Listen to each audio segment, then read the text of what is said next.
Hello ladies and gentleman, ഏവർക്കും ഫൂട്ടയിലെ മറ്റൊരു വീഡിയോയിലേക്ക് സ്വാഗതം. അർജന്റീന മറ്റൊരു വേൾഡ് കപ്പ് ഫൈനലിൽ അണ്ടർ-19 വേൾഡ് കപ്പിന്റെ ഫൈനലിലെ അർജന്റീനയുടെ എതിരാളികൾ മൊറോക്കയാണ്.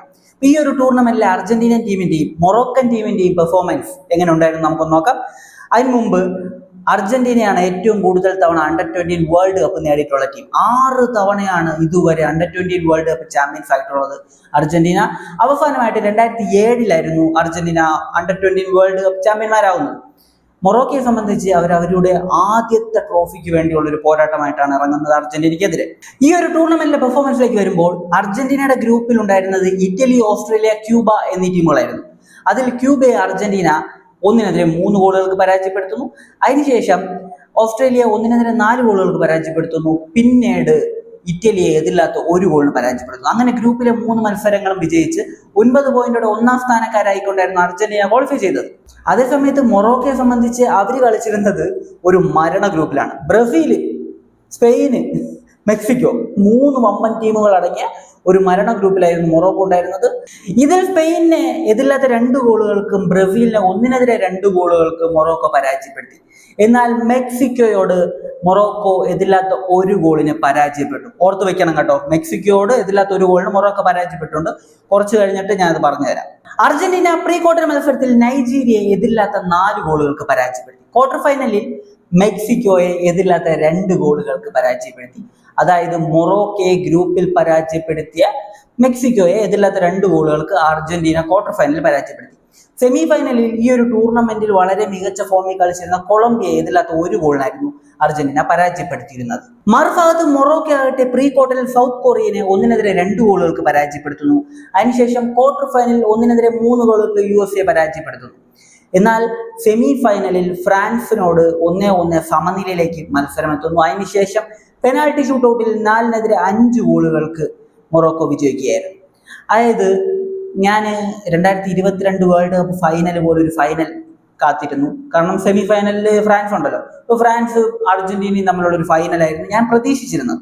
എന്നാൽ മൊറോക്കോ പെനാൽറ്റി ഷൂട്ടൗട്ടിൽ ഫ്രാൻസിനെ പരാജയപ്പെടുത്തി ഫൈനലിലെത്തി. അർജന്റീന 6 മത്സരങ്ങളിൽ നിന്ന് 15 ഗോളുകളാണ് അടിച്ചു കൂട്ടിയത്. അതേസമയം 2 ഗോളുകൾ മാത്രമാണ് അർജന്റീന കൺസീഡ് ചെയ്തത്. ഗ്രൂപ്പിലെ ആദ്യത്തെ 2 മത്സരത്തിലും അർജന്റീന ഗോൾ കൺസീഡ് ചെയ്തിരുന്നു. അതിനുശേഷം കളിച്ച 4 മത്സരങ്ങളിലും അർജന്റീനിയൻ ടീം ഗോൾ കൺസീഡ് ചെയ്തിട്ടില്ല. വളരെ സോളിഡ് ആയിട്ടുള്ള ഒരു ഡിഫൻസ് ആണ് അർജന്റീനയ്ക്കുള്ളത്. മറുഭാഗത്ത് മൊറോക്കോ ആകട്ടെ 6 മത്സരങ്ങളിൽ നിന്ന് സ്കോർ ചെയ്തത് 10 ഗോളുകളാണെങ്കിൽ കൺസീഡ് ചെയ്തത് 5 ഗോളുകളാണ്. അവർ വളരെ ബാലൻസ്ഡ് ആയിട്ടുള്ള ഒരു രീതിയിലുള്ള ഒരു ഗെയിമാണ് അവരുടെ ഭാഗത്ത് നിന്ന് കാണാൻ കഴിയുന്നത്. ഇനി ഈ ഫൈനൽ മത്സരം ആര് വിജയിക്കും? എൻ്റെ ഒരു ഒപ്പീനിയനാണ് ഞാൻ പറയാൻ പോകുന്നത്. ആദ്യമേ തന്നെ അർജന്റീനയെ നോക്കുമ്പോൾ 15 ഗോളുകൾ അടിച്ച് 2 ഗോളുകൾ മാത്രമേ കൺസിഡർ ചെയ്തിട്ടുള്ളൂ. വളരെ മികച്ച അറ്റാക്കിങ്ങും വളരെ മികച്ച ഡിഫൻസും വളരെ ബാലൻസ്ഡ് ആയിട്ടാണ് അർജന്റീന മുന്നേറുന്നത്. അർജന്റീന ഈ ഒരു ടൂർണമെന്റിൽ കളിച്ചിട്ടുള്ള വലിയ ടീം എന്ന് പറയുന്നത് ആദ്യമേ അവരുടെ ഗ്രൂപ്പിലുണ്ടായിരുന്ന 2 ടീമുകൾ ശക്തരായിരുന്നു. ഓസ്ട്രേലിയ, അതുപോലെ തന്നെ ഇറ്റലിക്കെതിരെ അവർ 1 ഗോളിന്റെ ഒരു മാർജിൻ വിജയം മാത്രമാണ് സ്വന്തമാക്കിയത്. പിന്നെ ഈ ഒരു ടൂർണമെന്റിൽ വളരെ മികച്ച രീതിയിൽ കളിച്ചിരുന്ന കൊളംബിയനെ അവർ എതിരില്ലാത്ത 1 ഗോളിനായിരുന്നു പരാജയപ്പെടുത്തിയത്. പിന്നെ അറിയാലോ, മൊറോക്കയെ ഫൈനലിൽ അർജന്റീനയുടെ എതിരാളികൾ മൊറോക്കയാണ്. മൊറോക്കയെ ഈ ഒരു ടൂർണമെന്റിൽ തോൽപ്പിച്ച ഏക ടീമായിട്ടുള്ള മെക്സിക്കോയിനെ അർജന്റീന എതിരില്ലാത്ത 2 ഗോളുകൾക്ക് പരാജയപ്പെടുത്തിയിട്ടുണ്ട്. അതും അർജന്റീനയ്ക്ക് ഒരു അഡ്വാൻറ്റേജ് നൽകുന്നുണ്ട്.